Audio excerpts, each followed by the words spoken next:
తమ అభ్యర్థుల జాబితాను విడుదల చేసిన అనంతరం సీఎం జగన్ మాట్లాడుతూ అభ్యర్థుల ఎంపికలో సామాజిక న్యాయం పాటించినట్టు చెప్పడం పిల్లి కళ్ళు మూసుకుని పాలు తాగుతూ తననెవరూ చూడలేదు అని అనుకోవడంలాగే ఉందని మాజీ ఎమ్మెల్సీ సి రామచంద్రయ్య ఎద్దేవా చేశారు. దేశ చరిత్రలోనే సరికొత్త రికార్డును సృష్టించామని, అన్ని వర్గాలకు సమన్యాయం చేశామని జగన్ చెప్పడం హాస్యాస్పదంగా ఉందన్నారు.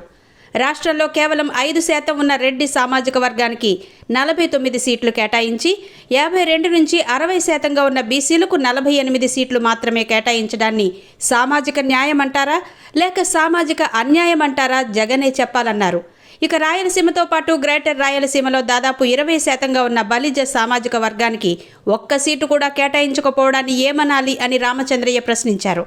1956లో ఆంధ్రప్రదేశ్ ఏర్పడిన నాటి నుండి సంప్రదాయంగా తిరుపతి, చిత్తూరు, రాజంపేట వంటి స్థానాల్లో బలిజలకు అన్ని పార్టీలు సీట్లు ఇస్తుంటే జగన్ రెడ్డి వారికి మొండి చెయ్యి చూపడాన్ని సామాజిక న్యాయమనాలా, అన్ని వర్గాలకు సమన్యాయం చేశారని సంబరపడాలా అని నిలదీశారు. చివరకు నెల్లూరు, ప్రకాశం జిల్లాల్లో కూడా బలిజలకు సీట్లు ఇవ్వకుండా ద్రోహం చేసిన జగన్ రెడ్డి బలిజ ద్రోహిగా మిగిలిపోతారని విమర్శించారు.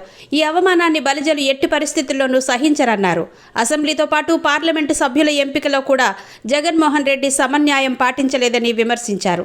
రాజంపేట లోక్సభకు ఎన్టీఆర్, చంద్రబాబు, వైఎస్ రాజశేఖర్ రెడ్డిలు బలిజ అభ్యర్థుల్ని నిలబెట్టేవారన్నారు. కానీ వైఎస్ జగన్మోహన్ రెడ్డి ఆ స్థానాన్ని కూడా తన సామాజిక వర్గానికి కట్టబెట్టారని విమర్శించారు. ఇలా ఒక ప్రాంతానికి చెందిన బలమైన సామాజిక వర్గాన్ని రాజకీయంగా దూరం చేసుకోవడం అంటే తమకు తాము రాజకీయ సమాధి నిర్మించుకోవడమేనని రామచంద్రయ్య వ్యాఖ్యానించారు. ఇప్పటికైనా వైఎస్ జగన్మోహన్ రెడ్డి తన పార్టీ అభ్యర్థుల జాబితాలో బలిజలకు స్థానం కల్పించాలన్నారు. లేకుంటే తగిన మూల్యం చెల్లించుకోక తప్పదని హెచ్చరించారు.